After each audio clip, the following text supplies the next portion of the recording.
The fact is, the world has had enough effeminate Michael Keatons, and that's why the government has outlawed cloning.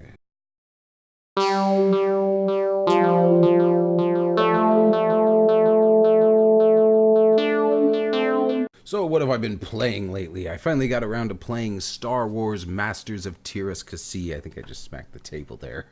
It is a lot harder than I remember. I kept playing as Luke, and I kept being really cheap and just using this one attack with the lightsaber because it has maximum reach. And even then, it was a challenge for me. It was way more difficult than I remember it being, and so that will take a lot of getting used to. So I haven't been playing it too much because I keep getting my ass kicked. What else? Borderlands 2. I'm still playing a lot of Borderlands 2. I'm trying to get my character to 61. Then I'm going to get the new Ultimate Vault Hunter Upgrade Pack Digistruct Peak Challenge. It's going to be awesome, but I'm still at level 52 at the moment, and it's taking forever. I tried playing the third difficulty level. I think it's Ultimate Vault Hunter mode it's called. That is really hard. That is incredibly hard. They are correct. Slag does a lot more damage, or slag allows you to do a lot more damage. So it was made partly to get you to use slag. It was also made to get you to play in a group online with other people. Screw that idea. I also played Tales from Space, Mutant Blobs Attack. I was playing Guacamelee. I've been let's playing Guacamelee lately. And I was like, well, what else have these guys done? Because it seems like they really know what they're doing when it comes to platforming. And sure enough, they did Tales from Space, Mutant Blobs Attack, and even before that, they did another blob game. I can't remember what that one was called. About a Blob or something like that. And that was only released, I think, on PSN. So I haven't played that one yet. Although I could. I mean, I could go on PSN and get it, which I probably will eventually. But that is a really good game. Tales from Space, Mutant Blobs Attack.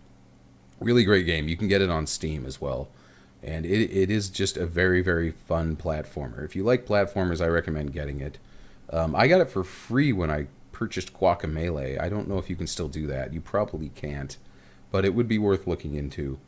But even if not, it's probably worth the price tag. Also, I've played Hamilton's Great Adventure. I kind of played Hamilton's Great Adventure. I started to play it. I was having fun with it. It's like a top-down puzzle platformer kind of game. You switch between Hamilton and his bird, his trusty parakeet or parrot or something. I don't know my birds very well.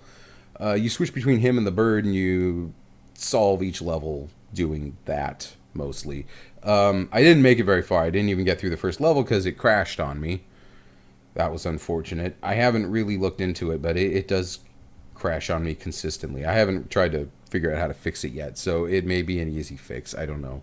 That being said, yes, in theory, Steam games should work on a Windows 7 64-bit operating system without any trouble, or at least if they don't, give you some sort of warning, which they don't. So I'm not entirely certain why it's crashing. It may just be conflicting with some other random program I have running. I don't know yet. I'll look into it. But other than that, it looks like it's a lot of fun. All right, so what else? Inafune, the dude that is doing the Mighty Number 9 game, all the a lot of the previous Mega Man games he's built. He's talking about how the Japanese dev scene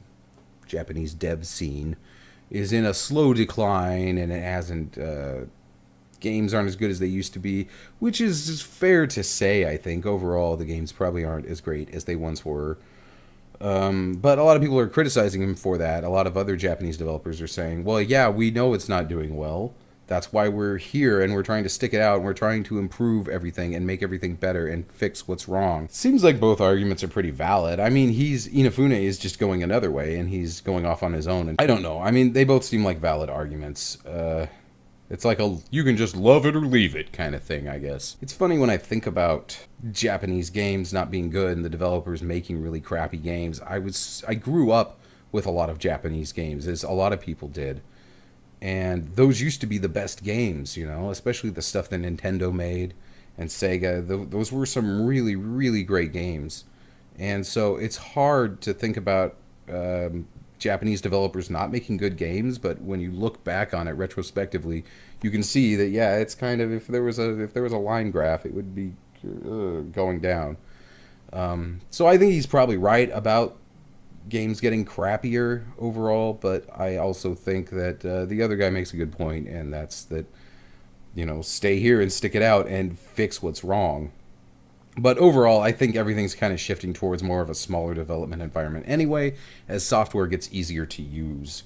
So I don't think that that will be a huge issue for much longer. All right, so something that I thought was pretty interesting was Steam asked me to take a survey recently. I don't know how you actually take the survey. It just popped up on me at some point. So I was like, okay. So I took the survey, just asked a couple quick questions, and then I did a scan of my system hardware and I asked if it was okay to send these results. I was like, yeah, because I'm assuming you're going to show me some sort of results from the survey afterwards, and I'm very curious. And they did, and I'm going to talk about it because I like statistics, and statistics is what I got. Okay, so the first thing was, and these are just Steam users, mind you.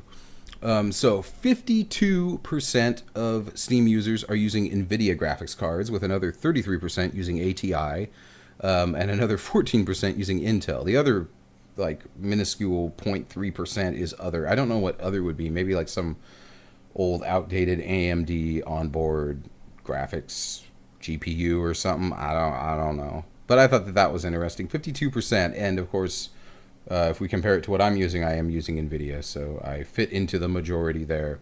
Oh, this is kind of cool. PC processor usage by manufacturer. 73.6% are Intel, and the rest are, we have 26.4% using AMD. I'm actually using AMD, so I'm in the minority there. I literally got an AMD just because I've been using NVIDIA all my life, and I wanted to try out AMD. So far, it works great. It's a quad core. It's like 3.3 gigahertz per core. It's ridiculous. It's super fast. It's awesome. Anyway, yeah, that's interesting. Most popular OS version is Windows 7 64-bit. That's what I'm using. That's at 51% of the operating system being used. Most popular system RAM, 8 gig. Again, that would be me. Intel CPU speeds 2.3 gigahertz to 2.9 gigahertz. Physical CPUs, 2 CPUs. Okay, and then lastly, we've got a little bit of news because some things have happened that are hilarious as far as I'm concerned. Okay, so here's the headline from GameSpot.com. Halo dev calls MGS5 female character design disgusting. Alright, so this guy, David Ellis, some developer for Halo, apparently. I don't know who he is. He tweeted... I don't play Halo, so... He tweeted... He made a couple tweets. The first one went as such. Don't care if this gets me in trouble. This character design is disgusting. Our industry should be better than this. And then he links to the image, which I'll show right now. And then about 4 minutes later, he tweets the following. Industry is full of man babies. Ugh. This guy seems like a jackass to me. Now, I'm not saying that... I'm not one for gratuity, be it in whatever form. Nudity, rape, violence, anything. If it's just gratuitous, then that's stupid. That's just an insult to my intelligence. However, Hideo Kojima has said that everybody who is against this... her name is Quiet. She's some sort of... looks like a sniper chick, like Sniper Wolf, but, sexier, I guess? Or possibly sluttier. She looks pretty slutty. But Hideo Kojima has said that once you actually know the full story, be like her whole character story, her whole backstory, everybody who was angry about this is going to feel very stupid and or ashamed. And I'm paraphrasing at best. But anyway, he said something along those lines.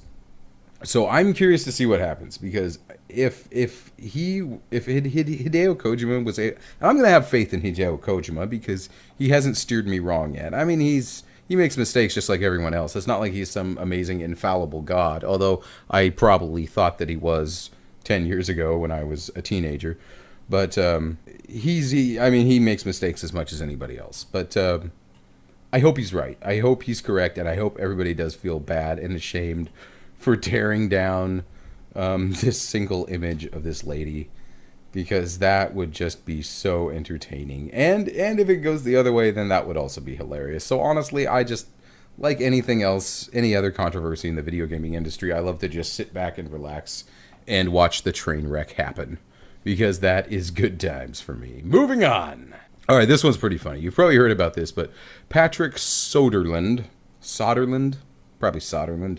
He is the I can't remember who he is. Let me look it up. He is the executive vice president at EA. He was trying to defend himself in an interview recently, or rather defend the company in an interview recently. People have been criticizing EA lately because, like, this last show at E3 and PAX and everything, they didn't have any new IPs, anything original. No original new stories, intellectual properties, as they say. Lately they call them IPs, whatever. And so he was quoted as saying, "We are working on a new Mirror's Edge game. Not a new IP. And although it's not a new IP, thank you, it is a revival done in a new way." That doesn't count, you fucking moron. No. Done in a new way, blah, blah, blah. We are also developing Star Wars Battlefront. Ooh, which is a new IP, even though it isn't technically.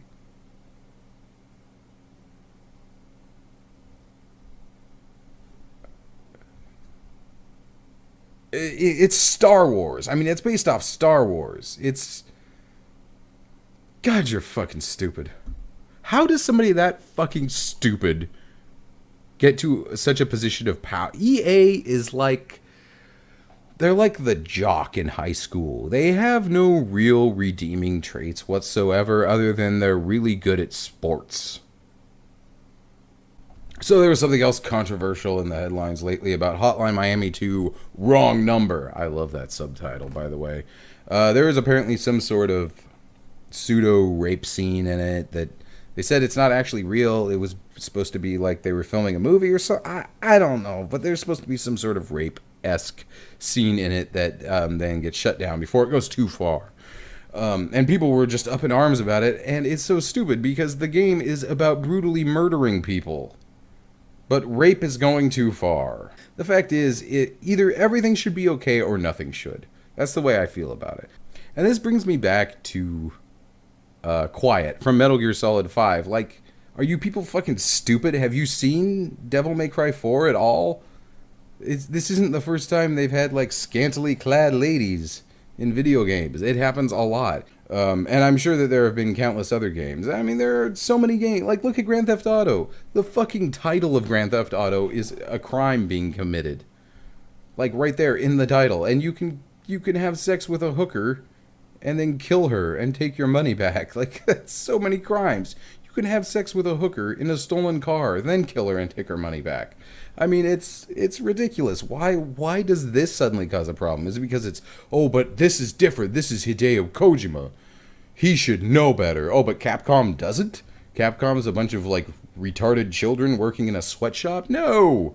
You people are fucking idiots.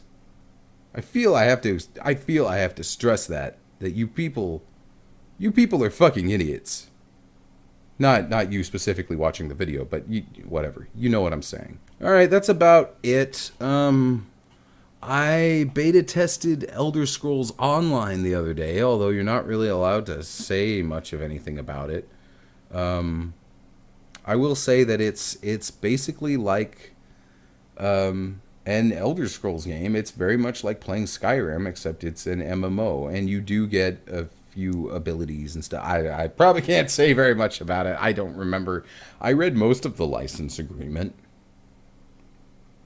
But yeah, for the most part, I think they want to keep it under wraps right now because it is in fairly early beta, although it seemed like it ran pretty damn smooth once it was a server stress test, so they were just, see, I bumped the desk again. They were just trying to hammer out the any glitches in the server, I suppose. And it was pretty brutal, but they claimed that they had learned quite a bit. And hopefully I'll be in the next round of beta testing, because I was enjoying myself quite a bit. I like killing things for experience points, and they have a lot of that. All right, it is now time for the meme face of the week, and the meme face of the week goes as such. So that's about it. That does it for me. I'm gonna get out of here. I'm gonna go get me a hot meat sandwich. I will see you guys next time. Luke out.